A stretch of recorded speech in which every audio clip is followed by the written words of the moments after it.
Hello everyone, नमस्कार। आप सभी का स्वागत है हमारे इस YouTube channel open mind tutorial 10th and 12th board पे। कल हम ज्योग्राफी जो क्लास 12th आर्ट्स की जो ज्योग्राफी है उसकी इंट्रोडक्शन वीडियो हम डाले थे, जिसमें ज्योग्राफी की पूरी सिलेबस को जो है कि हम लोग डिस्कस किए थे कि पूरे ज्योग्राफी में क्लास 12th में कितनी बुक्स हैं, क्या क्या उसमें स्टडी करनी है और उसकी तैयारी जो है कि कैसी आगे की जाएगी। तो उसी से रिलेटेड आज हमारा जो है कि फर्स्ट वीडियो है, ऑब्जेक्टिव सीरीज है, ये लगातार चलेगी। उसका आज पहला पार्ट है, तो आप लोग जल्दी से जुड़ जाइए। उसके बाद हम जो है कि क्लास को अपना शुरू करते हैं, क्वेश्चंस को शुरू करते हैं।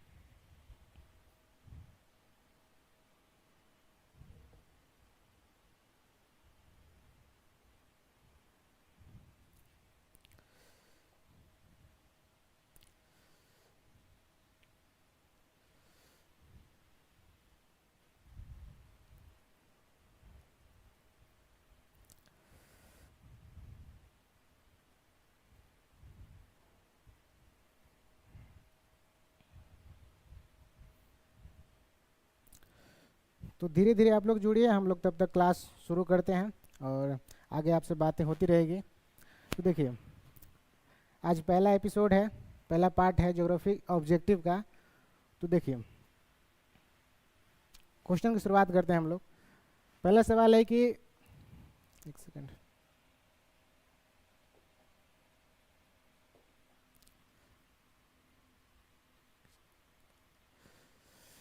यहाँ पे एक पॉइंट छूट गया, यहाँ पर मानव भूगोल होना चाहिए था, वो छूट गया है, तो हम ऐड कर देंगे बाद में। तो सवाल ये है कि मानव भूगोल का जनक किसे माना जाता है। देखिए, यहाँ पर थोड़ा सा मिसटाइपिंग हो गया, इधर उधर हो गया, कोई बात नहीं। तो मानव भूगोल का जो जनक है वो किसे माना जाता है, सबसे पहला एकदम मेन सवाल यही है कि मानव भूगोल का जनक किसे माना जाता है। तो इस सवाल का जो राइट आंसर है ऑप्शन नंबर बी, यानी कि फ्रेडरिक रैटजेल, है ना। तो इस सवाल का जो राइट आंसर है ऑप्शन नंबर बी, फ्रेडरिक रैटजेल। इसका थोड़ा सा डिस्कशन हम लोग आगे देखते हैं कि इसमें क्या क्या और है डिस्कशन में। तो देखिए, सवाल फ्रेडरिक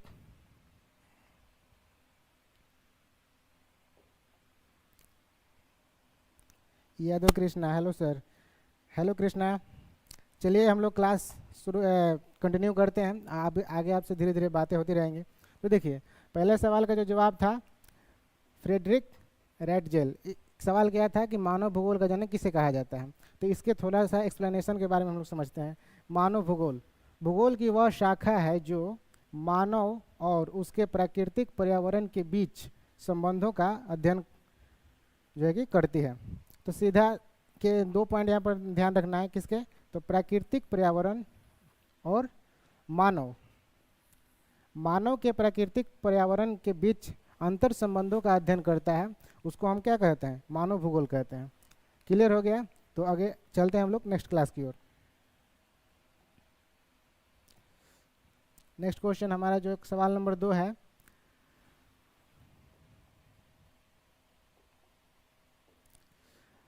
मानव भूगोल किसका अध्ययन करता है। देखिए सवाल क्या है, मानव भूगोल किसका अध्ययन करता है। तो इसका राइट आंसर क्या होगा, अभी हम क्या बताएं कि मानव और पर्यावरण के बीच के अंतर संबंधों का अध्ययन जो है कि मानव भूगोल में हम लोग पढ़ते हैं।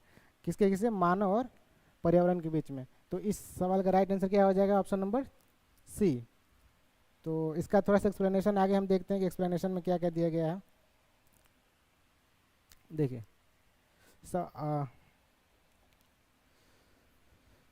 सही उत्तर इसका मानव और पर्यावरण है। इसमें थोड़ा सा एक्सप्लेनेशन हम लोग पढ़ते हैं क्या क्या दिया गया है। मानव भूगोल, भूगोल की वह शाखा है जो मनुष्य, उसकी संस्कृतियों, समाजों, अर्थव्यवस्थाओं और पर्यावरण के साथ उसके संबंधों का अध्ययन करता है ना। तो वही लगभग सेम चीज़ है कि पर्यावरण के साथ इसमें देखिए और क्या क्या नया चीज़ जुड़ गया। संस्कृति के भी बारे में अध्ययन करेगा, समाज के बारे में अध्ययन करेगा, अर्थव्यवस्था और पर्यावरण। तो ये सब चीज़ों को मिला करके जो है कि हम लोग मानव और पर्यावरण के संबंध में पढ़ते हैं। अगला क्वेश्चन हम लोग देखते हैं। अगला क्वेश्चन क्या है,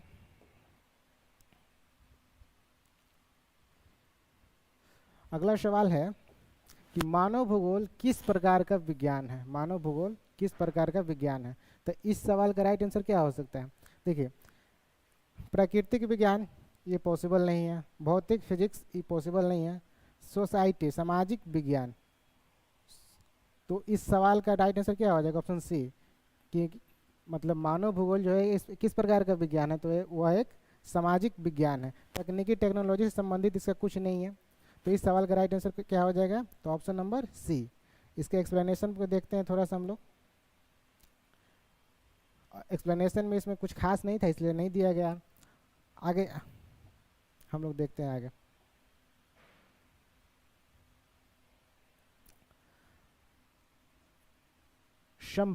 संभाव्यवादी दृष्टिकोण का समर्थक कौन करता है? संभाव्यवादी दृष्टिकोण का समर्थन कौन करता है? तो आपके पास चार ऑप्शन है, Friedrich Ratzel, Ellen Chapman, Griffith, Taylor और ब्लैंचर्ड। तो इस सवाल का जो राइट आंसर है वो हो जाएगा ऑप्शन नंबर सी, यानी कि टेलर साहब जो है कि क्या है, टेलर साहब क्या करते हैं, क्या है, संभाव्यवादी दृष्टिकोण का जो है कि समर्थन करते हैं। इसका एक्सप्लेनेशन थोड़ा देखते हैं। उत्तर देखिए, आंसर क्या होगा इसका? टेलर।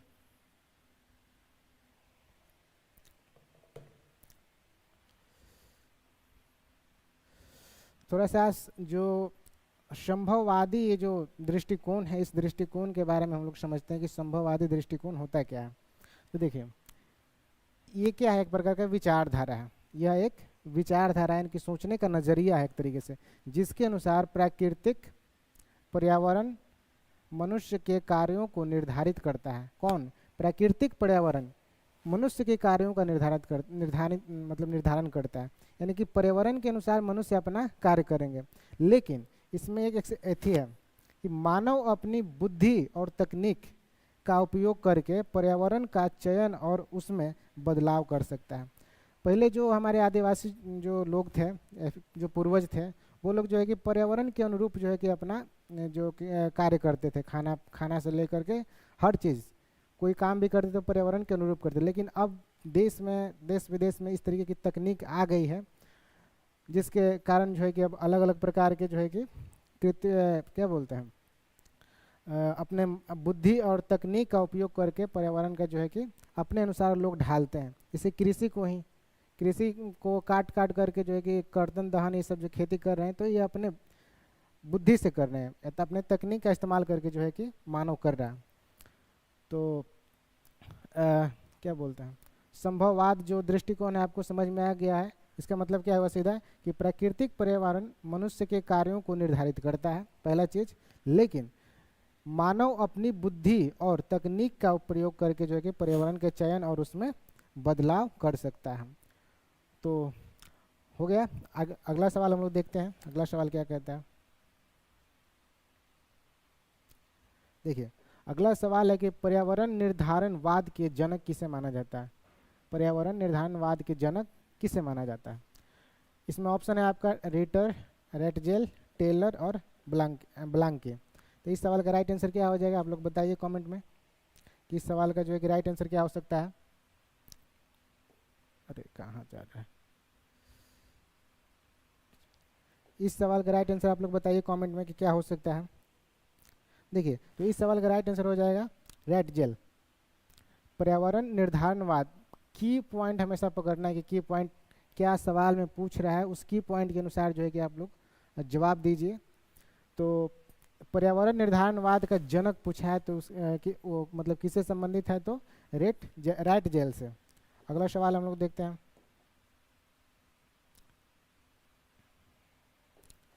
भारत की सबसे अधिक जनसंख्या वाला राज्य कौन सा है?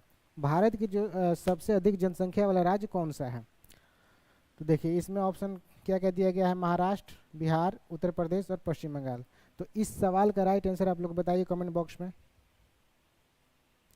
तो इस सवाल का जो राइट आंसर हो जाएगा ऑप्शन नंबर सी, यानी कि उत्तर प्रदेश। नवाबों का शहर जो है लखनऊ उत्तर प्रदेश की राजधानी है, और उत्तर प्रदेश जो है हमारा जनसंख्या की दृष्टि से सबसे अधिक मतलब वहाँ पे जनसंख्या पाया जाता है। इसके एक्सप्लेनेशन को थोड़ा सा देखते हैं हम लोग, इसके एक्सप्लेनेशन में क्या क्या है।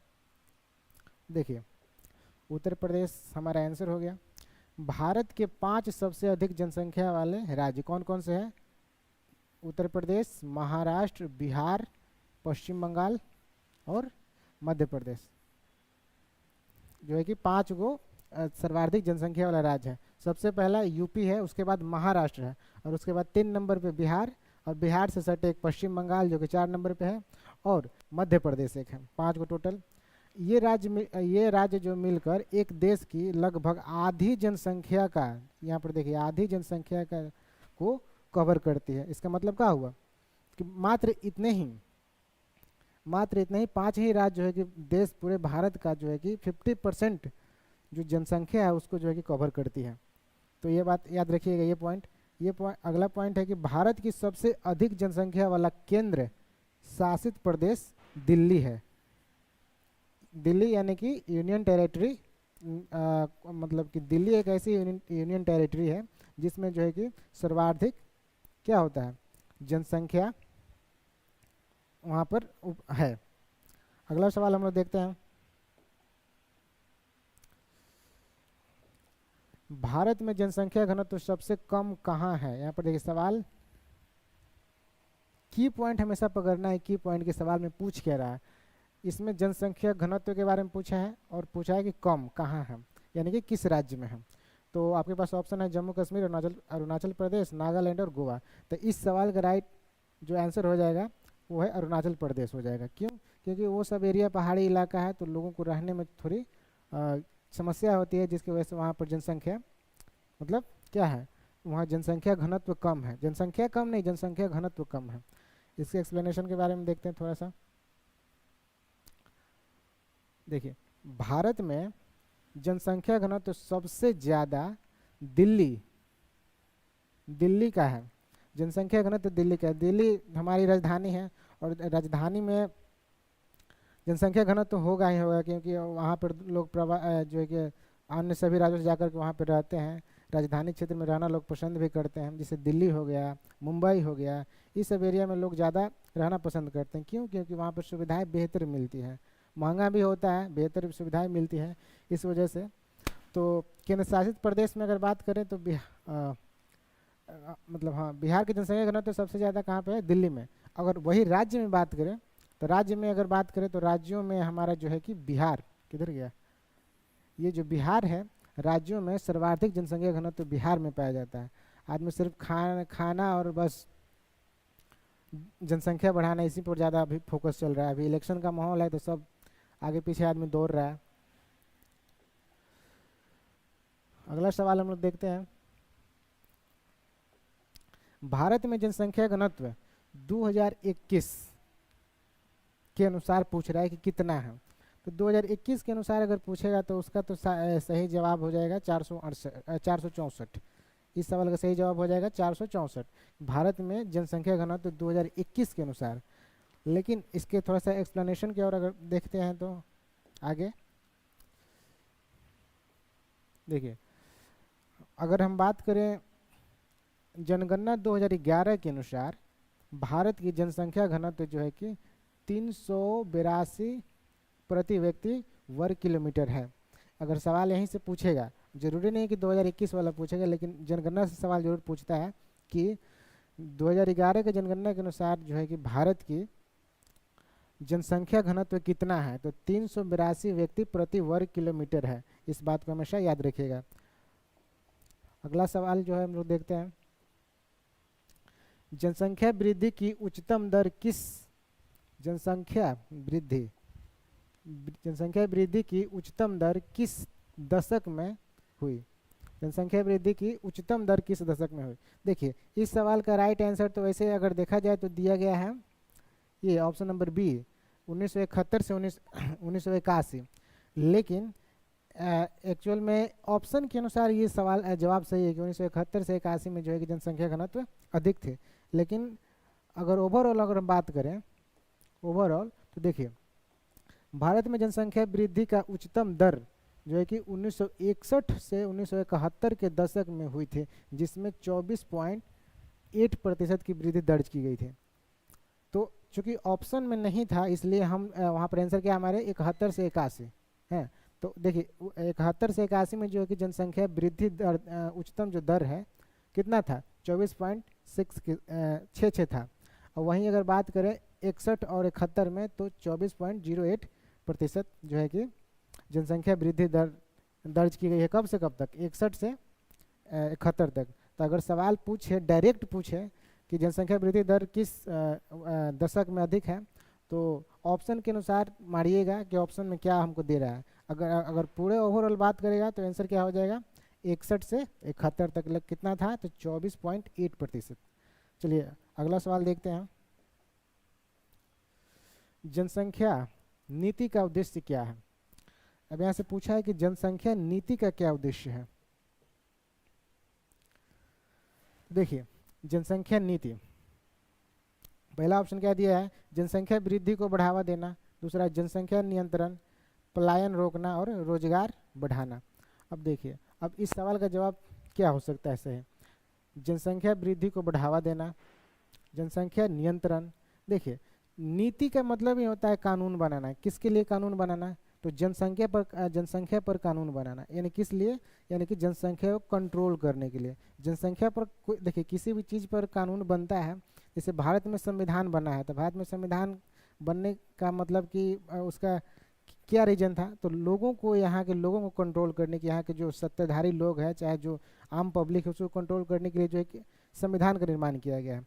ठीक उसी तरीके से कोई भी नीति अगर बन रहा है तो उस चीज़ को कंट्रोल करने के लिए यानी कि जनसंख्या नीति अगर बन रही है तो इसका सीधा संबंध ये है कि जनसंख्या नीति का संबंध जनसंख्या को नियंत्रण करने से है। तो इस सवाल का जो राइट आंसर हो जाएगा ऑप्शन नंबर बी। चलिए इसमें आगे देखते हैं। देखिए एक सरकारी राजनीतिक जो किसी देश की जनसंख्या वृद्धि को नियंत्रित या प्रभावित करने के लिए बनाई जाती है। किसके किसके लिए नियंत्रण करने के लिए या फिर उसको प्रभावित करने के लिए जो है कि जनसंख्या नीति का निर्माण किया जाता है। अगला सवाल देखते हैं। भारत में महिला प्रवास का प्रमुख कारण क्या है। भारत में महिलाओं के प्रवास का प्रमुख कारण क्या है तो ये तो सिंपल सवाल है और इसका जवाब भी सिंपल है शादी यानी कि विवाह।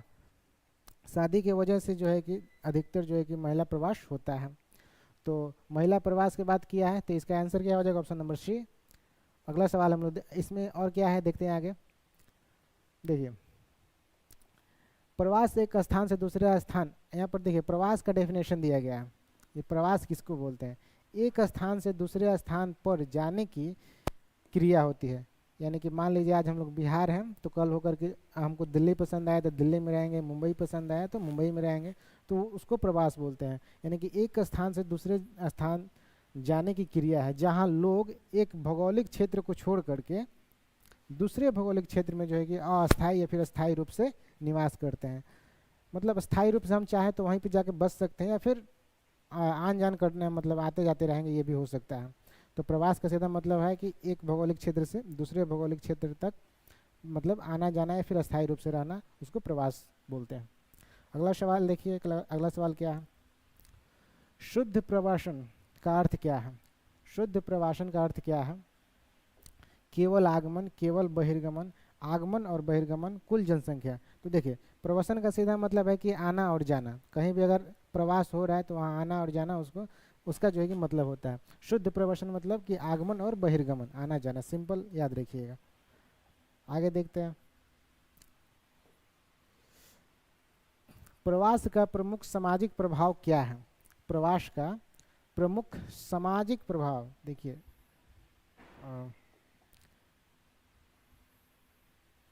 प्रवास मतलब लोग एक स्थान से दूसरे स्थान पर जाते हैं तो उसका सामाजिक प्रभाव यानी कि क्या कारण है कि लोग एक स्थान से दूसरे स्थान पर जाते हैं। तो इस सवाल का राइट आंसर क्या हो जाएगा, सॉरी मिस्टेक हो गया थोड़ा सा। इसमें सवाल देखिए क्या पूछा है, प्रवास का प्रमुख सामाजिक प्रभाव क्या है, कारण नहीं पूछा है, प्रभाव क्या है। मान लीजिए कि आज हम बिहार में हैं और बिहार से हटकर किसी और राज्य में या फिर किसी और देश में चले जाएंगे तो उससे जो है कि जनसंख्या पर क्या प्रभाव पड़ सकता है कि वहाँ पर जनसंख्या पर क्या प्रभाव पड़ेगा अगर हम वहाँ से चले गए या फिर किसी एक स्थान से दूसरे स्थान पर चले गए या फिर आए। तो इसका जो राइट आंसर हो जाएगा, पर्यावरण से तो कोई संबंध नहीं है, क्योंकि एक आदमी के आने और जाने से कोई पर्यावरण पर फर्क नहीं पड़ता है। शिक्षा की भी कोई हानि नहीं है, मतलब ऐसा कोई अथी नहीं है। एक आदमी के फसल उगाने से तो पूरा भारत देश या फिर बिहार नहीं जी रहा है। तो इस सवाल का राइट आंसर क्या हो जाएगा, ऑप्शन नंबर ए, यानी कि जनसंख्या असंतुलन। अगला सवाल है, भारत में सबसे अधिक प्रवसन किस राज्य से होता है। पूछ रहा है कि भारत में कौन सा ऐसा राज्य है जहाँ के लोग अधिक प्रवसन करते हैं, चाहे वो हमेशा अस्थायी रूप से रहने के लिए हो या फिर टेम्परेरी रूप से, अस्थायी रूप से जो है कि काम के सिलसिले में, चाहे किसी और पर्टिकुलर उद्देश्य के सिलसिले में बाहर जाते हों। तो इसका जो इस सवाल का राइट आंसर क्या हो जाएगा, तो कौन सा ऐसा राज्य है, तो हमारा बिहार। बिहार में न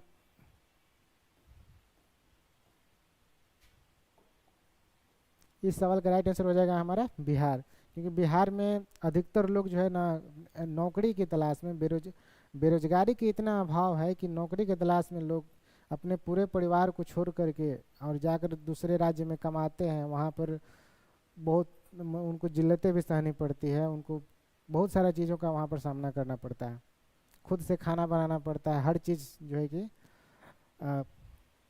इस खुद को ही देखना पड़ता है। तो बिहार बहुत वैसे भी गरीब राज्य है, चाहे जनसंख्या भी यहाँ पर बहुत अधिक है। तो आगे देखते हैं अगला सवाल क्या है। प्रवास का मुख्य आर्थिक कारण क्या है। प्रवास का मुख्य जो है कि आर्थिक कारण क्या है। तो आर्थिक कारण का सीधा आर्थिक मतलब यहाँ पर देखिए, आर्थिक का मतलब सीधा समझिए कि पैसा। और प्रवास आदमी क्यों करेगा, क्योंकि उसके पास पैसा नहीं है। और पैसा कब आएगा, देखिए कोई भी आदमी आर्थिक कारणों से अगर प्रवास करेगा तो क्यों करेगा, क्योंकि उसके पास पैसा नहीं है। और पैसा नहीं है तो पैसा नहीं है, इसके पीछे कारण क्या है, क्यों उसके पास पैसा नहीं है।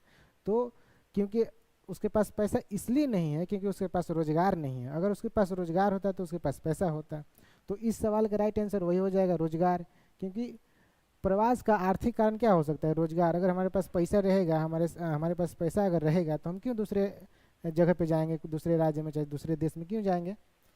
हम अब पैसों से अपनी सारी सुविधाओं को यहाँ इकट्ठा कर सकते हैं, तो क्यों जाना पड़े। लेकिन लोग पैसा भी नहीं, हमारे पास पैसा ही नहीं, जिस वजह से क्या होता है, हमें एक स्थान से दूसरे स्थान पर जा कर के काम करना पड़ता है, मजदूरी करना पड़ता है।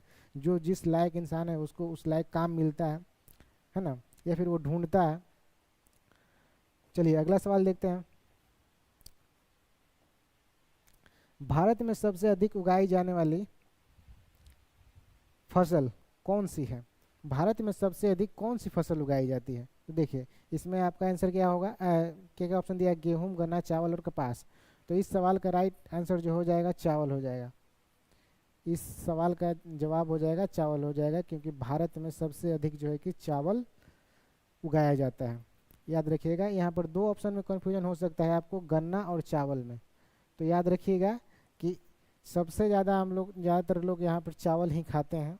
तो इस वजह से जो है कि चावल का उत्पादन सबसे अधिक होता है। बिहार में तो खास करके मगही एरिया जो है वहाँ पे चावल का उत्पादन और सबसे अधिक मात्रा में होता है। तो अगला सवाल देखते हैं हम लोग। सवाल नहीं, थोड़ा सा एक्सप्लेनेशन है, उस एक्सप्लेनेशन को पढ़ लेते हैं हम लोग। फसलों का मुख्य रूप से, इस फसलों को मुख्य रूप से दो प्रकार में बांटा जा सकता है। जो भी जितने भी फसल है उनको दो प्रकार में बांटा जा सकता है। पहला मौसम के आधार पर, फर्स्ट जो है मौसम के आधार पर कौन कौन सी फसल होती है, खरीफ, रबी और जायद। तीन फसलें होती हैं मौसम के आधार पर, कौन कौन, खरीफ, रबी और जायद, तीन फसलें। और दूसरा जो है उपयोग के आधार पर, कौन कौन से उपयोग, यानी कि हम उसको उपयोग करेंगे उसके आधार पर कौन कौन सी है। तो एक खाद्य खाने वाला, दूसरा खाने वाला जो फसल हो जैसे गेहूँ, चावल, मटर, ये सब। दूसरा होता है चारा, जो हम अपने पशुओं को खिलाने के लिए उसका जो है कि रोपण करते हैं, फिर उसको बोते हैं। दूसरा रेशे वाली, जिससे कपड़ा का निर्माण होता है। तेल वाली, जिससे तेल का निर्माण होता है। औद्योगिकी, जैसे कि नील की हम लोग खेती करते हैं, नील से जो है कि बहुत सारा, चाहे फिर कपास और भी बहुत सारा औद्योगिक में भी कृषि की जाती है।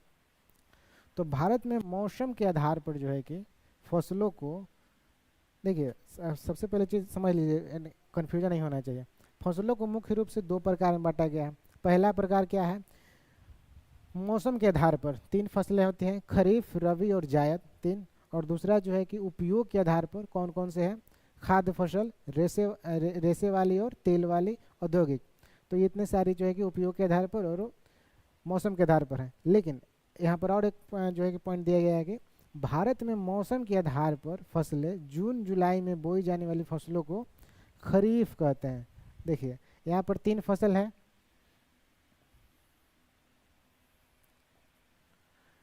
कहाँ कब कब बोई जाती है, जून जुलाई में। जून जुलाई में बोई जाने वाली फसलों को क्या कहते हैं, तो खरीफ फसल कहते हैं, जून जुलाई में।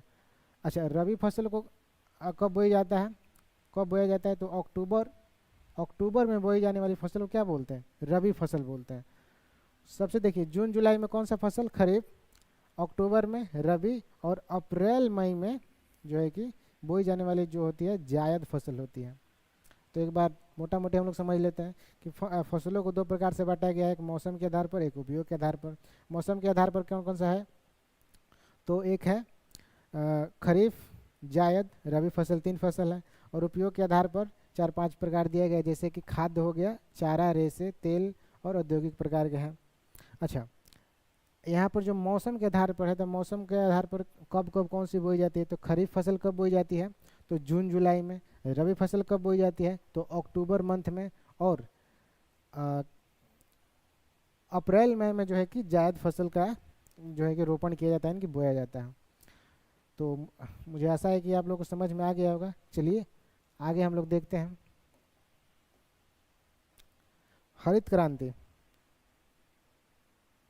आप लोग शेयर कीजिए एक बार सेशन को, ऐसे मज़ा नहीं आएगा पढ़ाने में। जितने लोग जुड़ेंगे उतने ज़्यादा मोटिवेशन मिलेगा और पढ़ाने में मज़ा भी आएगा।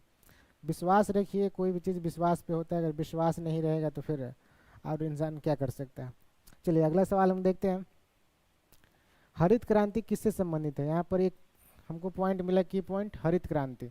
हरित क्रांति से संबंधित हमको जवाब देना है, किससे संबंधित है, तो कपास उत्पादन से, दूध उत्पादन से, अनाज उत्पादन से, फिर तेल उत्पादन से।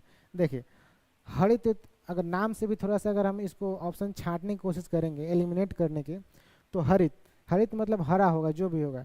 तो तेल कभी हरा नहीं हो सकता है, और दूध कभी हरा नहीं हो सकता है। अब बच गया अनाज और कपास, तो इन दो ऑप्शन तो हम छांट दिए, बचा दो ऑप्शन। तो दो ऑप्शन में से हमारा जो सही आंसर हो जाएगा कौन सा हो जाएगा, अनाज उत्पादन। जो है कि हरित क्रांति का संबंध किससे है, तो अनाज उत्पादन से। अगला सवाल इसमें और देखते हैं आगे क्या है, थोड़ा सा एक्सप्लेनेशन दिया गया है।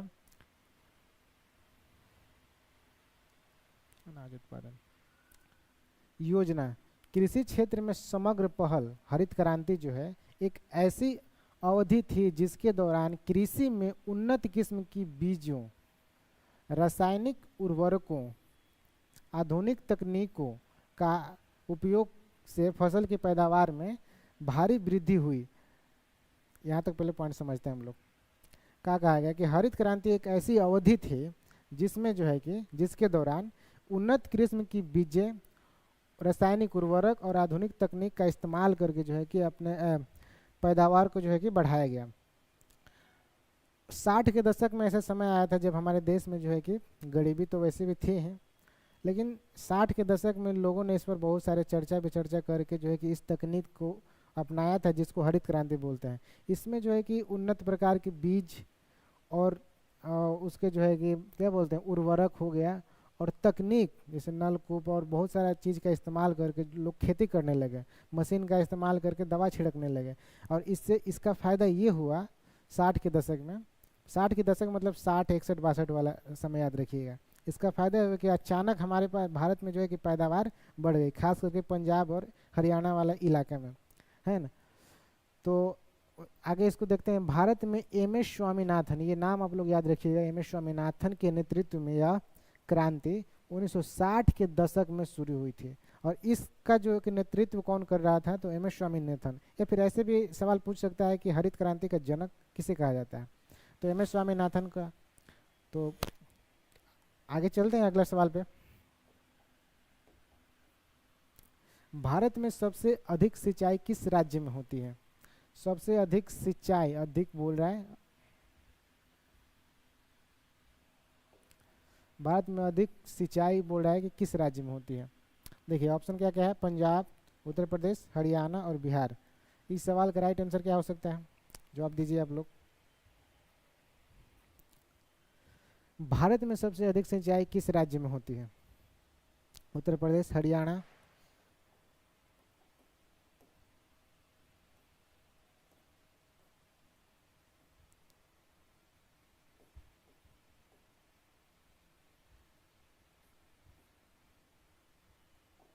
जवाब दीजिए आप लोग। देखिए अभी इतने जो हमारे पास ऑप्शन दिया गया है, इस ऑप्शन के हिसाब से सबसे बड़ा राज्य तो हमको यूपी ही नज़र आ रहा है, उत्तर प्रदेश, क्योंकि पंजाब और हरियाणा तो छोटे छोटे मतलब दो राज्य हैं, और बिहार भी छोटा है। तो अभी फ़िलहाल इस ऑप्शन के अनुसार देखा जाए तो यूपी जो है कि सबसे बड़ा राज्य है। तो इस सवाल का सही जवाब भी क्या हो जाएगा, यूपी हो जाएगा, क्योंकि भारत में सबसे अधिक सिंचाई जो होती है किससे होती है, किस राज्य में होती है, तो उत्तर प्रदेश में सबसे ज़्यादा जो है कि सिंचाई होता है। तो चलिए इसमें आगे देखते हैं आगे क्या है। आगे इसमें कुछ नहीं दिया गया। चलिए सवाल नंबर 19 देखते हैं। खेती की किस प्रणाली में मॉनसून पर निर्भरता सबसे अधिक होती है, मॉनसून पर निर्भरता, यानी कि कौन सी ऐसी कृषि है जो मॉनसून पर ज़्यादा निर्भर होती है। तो इस सवाल का जो राइट आंसर है किधर गया, ऑप्शन नंबर सी, परंपरागत कृषि। परंपरागत कृषि ऐसी कृषि है जो कि अधिकतर जो है कि मॉनसून पर निर्भर है, कि मॉनसून अगर आएगा तो वो कृषि से लाभ होगा, अगर नहीं आएगा तो फिर मुश्किल है। तो इसके आगे देखते हैं इसमें क्या दिया गया है। देखिए परंपरागत कृषि, जिसे पारंपरिक कृषि भी कहते हैं, खेती भी कहते हैं, पारंपरिक खेती या फिर कृषि, जो भी खेती का एक प्राचीन तरीका है। कैसा, पुराना, जो हमारे पूर्वज करते थे पहले, प्राचीन तरीका है। लेकिन देखिए 1960 के दशक में हरित क्रांति आया, उस समय सारे तकनीक बदले, है ना, तकनीकी बीज, खाद और उर्वरक XYZ सब चीज़ बदला। लेकिन ये जो है कि परंपरागत कृषि जो है हमारी प्राचीन तरीका है, जो स्वदेशी ज्ञान, पारंपरिक औजारों और प्राकृतिक संसाधनों साथ जैविक खाद का उपयोग करता है। तो ये एक प्राचीन परंपरा है, जो समझिए कि घर की खेती एक तरह से बोल सकते हैं। अपने जो भी हमारे पास रिसोर्सेस उपलब्ध होते हैं उसका इस्तेमाल करते हैं। जैसे कि प्राचीन, इसमें स्वदेशी ज्ञान, अपना अनुभव से लोग जो है कि इसमें कार्य करते हैं। कब के कौन सा फसल बोना है, काटना है, कैसे उसका जो है कि उसको क्या बोलते हैं, उसका जो है कि उसको बड़ा करना है। पारंपरिक औजार, आज जो है कि खेती के लिए भी बहुत सारे टेक्नोलॉजी के विकास हो चुका है, काटने वाला अलग, बोने वाला अलग, और खाद छींटने वाला भी अलग है। लेकिन पारंपरिक खेती में पारंपरिक औजार से ही काम होता था। साथ ही प्राकृतिक संसाधनों पर निर्भर थे, प्राकृतिक संसाधनों का इस्तेमाल करते थे, जैविक खाद का इस्तेमाल करते थे। जैविक खाद का मतलब क्या हुआ, जैसे कि गोबर, जो पशु के थ्रू जो गोबर मिलता है उसको जैविक खाद के रूप में इस्तेमाल करते हैं। उस गोबर को सूख जाने के बाद जो है कि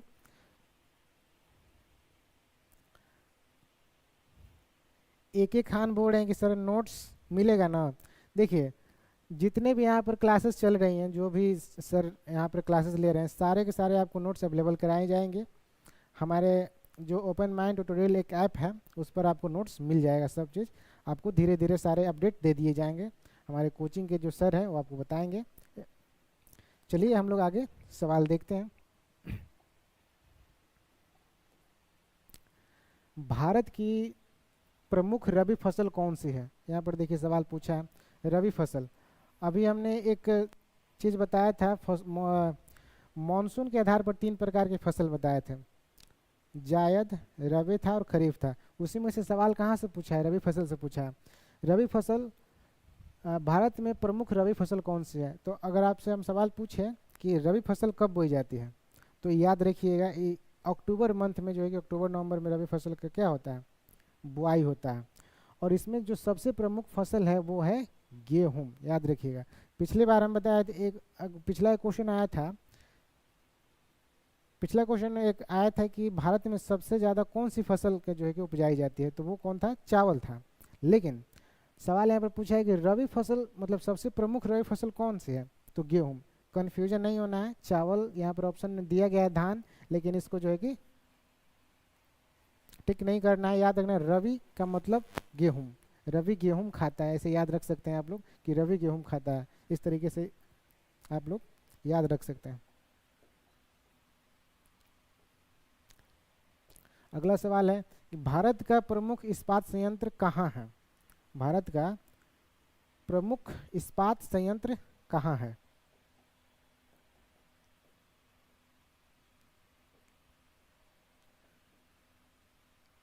आईआईटी हब, आईआईटी हब, ये एक स्टैटिक क्वेश्चन है, जीके में भी ऐसा मतलब सवाल पूछे जाते हैं कि भारत का जो है कि इस्पात संयंत्र कहाँ है, तो इसका सीधा आंसर है बोकारो। इसमें तो कोई ज़्यादा दिमाग लगाने वाली बात नहीं कि हैदराबाद मुंबई और ये सब कुछ नहीं, पुराना तो रटा रटा या बचपन से आदमी पढ़ते आ रहा है, जब से 5-6 में भी ये सब जीके के रूप में इस्तेमाल सर पढ़ाते थे। भारत का आईआईटी हब कौन सा शहर है, ये सवाल बढ़िया है, इसका भी जवाब दीजिए आप लोग। तो आईआईटी हब पूछा है और आईआईटी हब कौन सा शहर है, तो इसका सही आंसर क्या हो जाएगा, शहर पूछा है तो आरसीबी विराट कोहली जिस टीम से जिस राज्य से खेलते हैं वो इसका राइट आंसर हो जाएगा, यानी कि बेंगलुरु से, बेंगलुरु। आईआईटी हब शहर कौन सा है, तो बेंगलुरु, रॉयल चैलेंजर बेंगलुरु विराट। देखिए ऑप्शन नंबर सी सही। अगला सवाल, भारत में सबसे अधिक कोयला किस राज्य में पाया जाता है, कोयला पूछा है और बोल रहा है कि सबसे अधिक कहाँ पाया जाता है। तो देखिए बिहार में तो ऐसा कुछ कोई खनिज कुछ नहीं है बिहार में, तो बिहार तो वैसे भी कट गया, बच गया उड़ीसा। ये तीनों कन्फ्यूजन वाले ऑप्शन हैं। तो देखिए इस सवाल का जो राइट आंसर हो जाएगा, सवाल क्या पूछा है, कोयला किस राज्य में है, तो कोयला सबसे ज़्यादा कहाँ होता है, झारखंड में झड़िया। ये भी तो फेमस क्वेश्चन है, इसमें कोई दिक्कत है नहीं।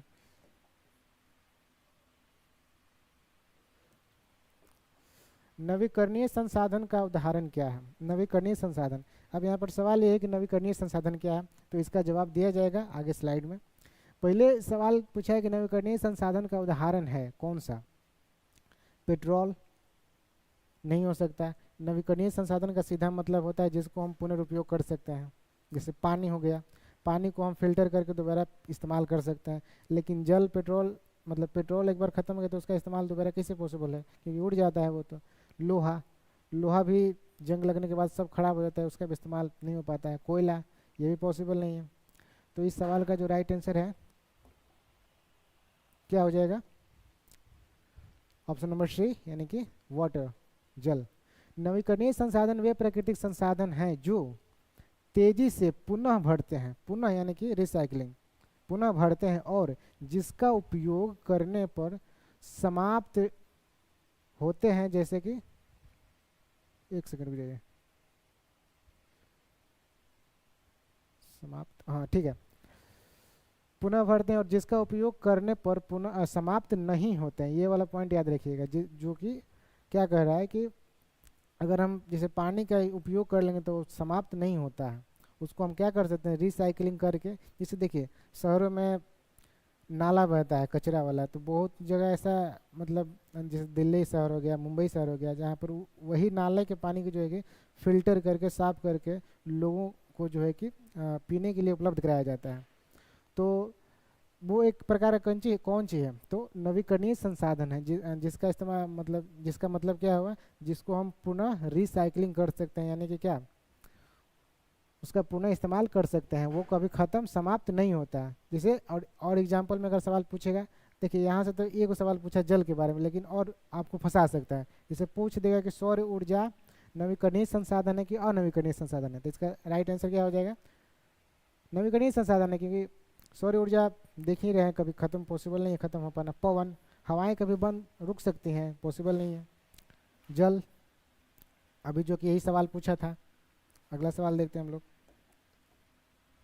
भारत का सबसे बड़ा थर्मल पावर प्लांट कहाँ है।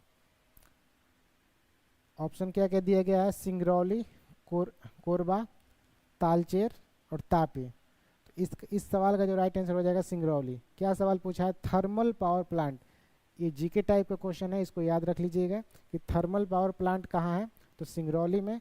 और सिंगरौली कहाँ पड़ता है? तो मध्य प्रदेश में।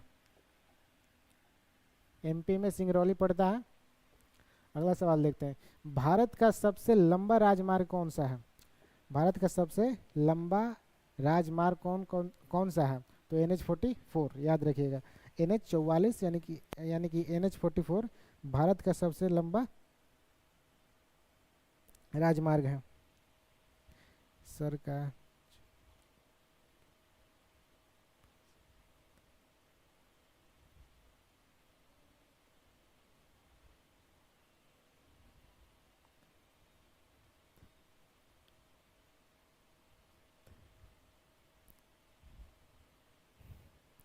आनंद आनंद जी, आप जो बोल रहे हैं तो वैसा तो अभी फ़िलहाल यहाँ पर ऑप्शन नहीं है, क्योंकि यहाँ पर ऑलरेडी लोग हैं ये मतलब ये सारे काम करने के लिए। तो आप देखिए कहीं और अगर आपका जो है कि सेट हो सके तो।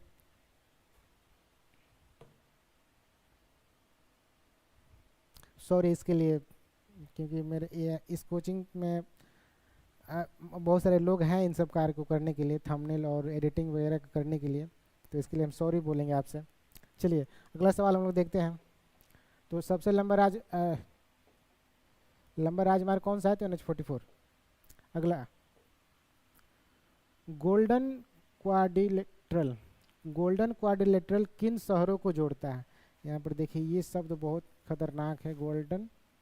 गोल्डन क्वाड्रिलेटरल किन शहरों को जोड़ता है? इसको मैप पे हम दिखाएंगे अभी। तो इसका जो सही आंसर क्या हो जाएगा? दिल्ली, मुंबई, चेन्नई और कोलकाता। इस सवाल का राइट आंसर हो जाएगा ऑप्शन नंबर ए। इसको हम आइए मैप पर देखते हैं हम लोग। किधर गया? देखिए आपके सामने मैप नज़र आ रहा होगा। यहाँ पर देखिए दिल्ली है, और यही जो है कि एक सेकेंड गोल्डन क्वाड्रिलेटरल जो है चतुर्भुज एक तरीके का, कौन कौन से शहर को जोड़ता है? तो न्यू दिल्ली, कोलकाता, मुंबई और चेन्नई। याद रखिएगा। उत्तर में कौन सा है? न्यू दिल्ली। पूर्व में कौन सा है? कोलकाता। दक्षिण में चेन्नई यानी कि तमिलनाडु और मुंबई। देखिए अगर आप लोग क्रिकेट देखते होंगे तो क्रिकेट से भी इस सवाल का जवाब जो है कि हम लोग दे सकते हैं। 4 टीम हैं, 4 टीम IPL के जो 4 टीम हैं वो याद रखिएगा, जो बड़ी बड़ी टीम हैं। जैसे कि सबसे पहला ज़्यादा अभी बड़ी बड़ी टीम तो 2 हैं, मुंबई और CSK यानी कि चेन्नई सुपर किंग। तो इससे हम 2 को याद कर सकते हैं। और ये जो है KKR, जिसके पास जो है कि मुंबई और चेन्नई के बाद जो कि इन दोनों के पास 5-5 ट्रॉफियाँ हैं, इनके पास शायद 3 हैं। तो ये कोलकाता हो गया, कोलकाता नाइट राइडर्स। और एक है न्यू दिल्ली, दिल्ली कैपिटल से भी होता है एक टीम IPL में। तो टोटल 4 टीम के हिसाब से आप चाहे तो याद कर सकते हैं कि Mumbai Indians, Chennai super king, KKR और DC दिल्ली कैपिटल्स। चलिए आगे देखते हैं। और ये हमारे राज्य दर्शाएंगे। अगर आप लोग पढ़ना चाहें तो पढ़ सकते हैं इसको समय निकाल करके। अभी हमारे पास चूँकि समय कम है इसलिए मैं इसको स्किप करता हूँ, आगे बढ़ता हूँ। देखिए भारत का प्रमुख बंदरगाह कौन सा है? सवाल पूछा है प्रमुख बंदरगाह, तो इसमें कोई खास नहीं है। इसका सीधा आंसर हो जाएगा M फॉर मुंबई। प्रमुख बंदरगाह कौन सी है? तो M फॉर मुंबई बस।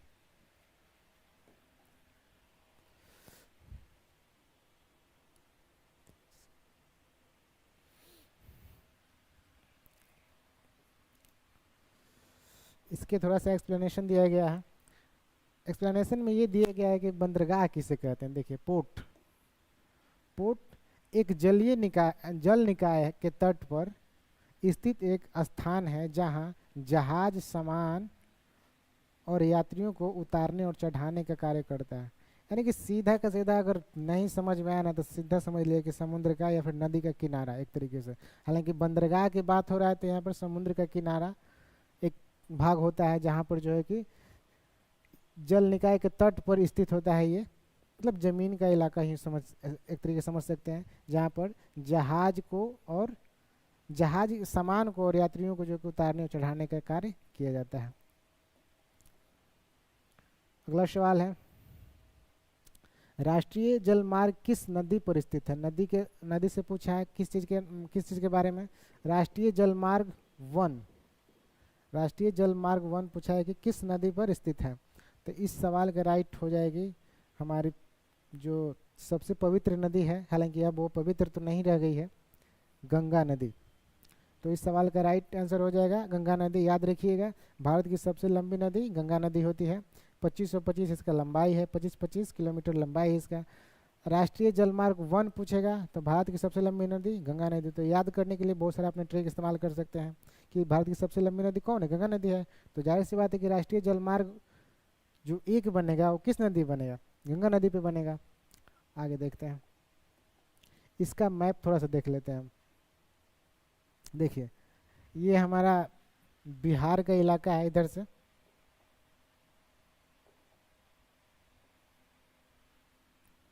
से होते हुए राष्ट्रीय जलमार्ग जो वन है ऐसे जाता है। कहाँ गिरता है, कहाँ जाता है ये? बंगाल की खाड़ी में। यहाँ पे बंगाल की खाड़ी है, राष्ट्रीय जलमार्ग वन है। और ये वाला जो एरिया आपको नज़र आ रहा है ये बांग्लादेश का एरिया है। सारे मैपिंग भी करवाएंगे, धीरे धीरे धीरे सब सेट करेंगे हम।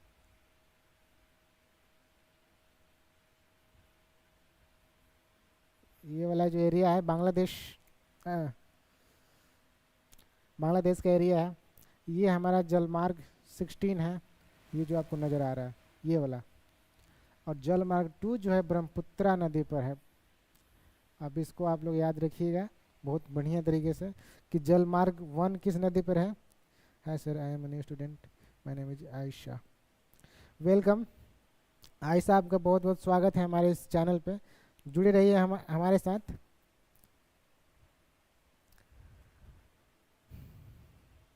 बेहतरीन जो है कि आपको क्वालिटी बेस्ड एजुकेशन प्रोवाइड कराए जाएंगे, इसके लिए आपको कोई टेंशन नहीं लेना है। हमारे टीचर्स बहुत सारे यहाँ पर अवेलेबल हैं। तो विश्वास के साथ आप स्टडी करते रहिए, मेहनत करते रहिए और अपने घर का वो चिराग बनिए जिसके जलने से आपका पूरा घर जो है कि रोशन हो। मेहनत कीजिए। तो वेलकम आयशा, आशिया सॉरी, नाम मिस्टेक हो जा रहा है, आशिया। तो याद रखिएगा, राष्ट्रीय जलमार्ग 1 किस नदी पर है? गंगा नदी पर। और राष्ट्रीय जलमार्ग 2 किस नदी पर है? ब्रह्मपुत्रा नदी पर। और 16 जो है बराक नदी पर है। जलमार्ग 16 बराक नदी पर है। अच्छा, एक सवाल और है, चलिए एक सवाल और है कि भारतीय रेलवे का मुख्यालय पूछा है। रेलवे का मुख्यालय ये सिंपल है, इसमें कोई दिक्कत नहीं है। भारतीय रेलवे का मुख्यालय जो है मुंबई।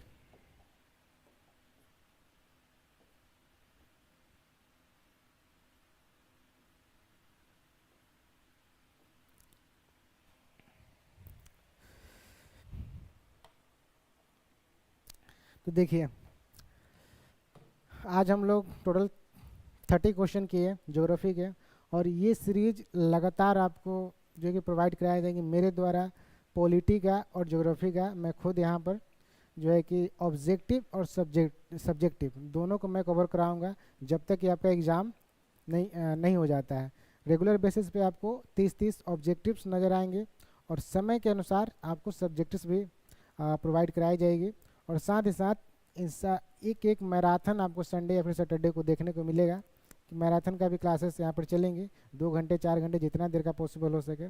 बस जुड़े रहिए और एक साथ मुट्ठी बना के रखिए। और हमारे जो फैमिली है ओपन माइंड ट्यूटोरियल OMT का, इसको बड़ा कीजिए और विश्वास रखिए। सबसे बड़ी चीज़ विश्वास होती है। अगर आप विश्वास किसी चीज़ पे नहीं रखेंगे, किसी पे नहीं रखेंगे, तो फिर आप दौड़ते रह जाएंगे, भटकते रह जाएंगे। बहुत सारे, देखिए, पढ़ने के लिए सोर्स की कमी नहीं है, बहुत सारे सोर्स है, बहुत सारे टीचर्स अवेलेबल हैं। लेकिन मेन चीज़ है कि आपको कौन पसंद पड़ रहा है, आपके अनुसार आप जो मतलब आपको कौन सही तरीके से चीज़ों को समझा पा रहा है, उससे आप पढ़ेंगे तो ज़्यादा बेटर है। तो इसके लिए हमारे जो जितने भी टीचर्स हैं लगे हुए हैं, तो आप बने रहिए हमारे साथ। और आज का जो हमारा ये 30 क्वेश्चन है, आप लोग देखिए और बताइएगा कि कितना क्वेश्चन आप इसमें सही कर पाएँ। और ऐसे करके लगातार हम क्वेश्चंस और एक्सप्लेनेशन के साथ हम लाते रहेंगे रेगुलर बेसिस पे। और अभी थोड़े आधे घंटे के अंतराल में आपको पॉलिटी का इंट्रोडक्शन वीडियो भी यहाँ पर मैं लाइव आकर दूंगा, तो कहीं जाइएगा मत, जुड़े रहिएगा। और मैं इस सेशन को अब यहीं पे समाप्त करता हूँ। जय भीम।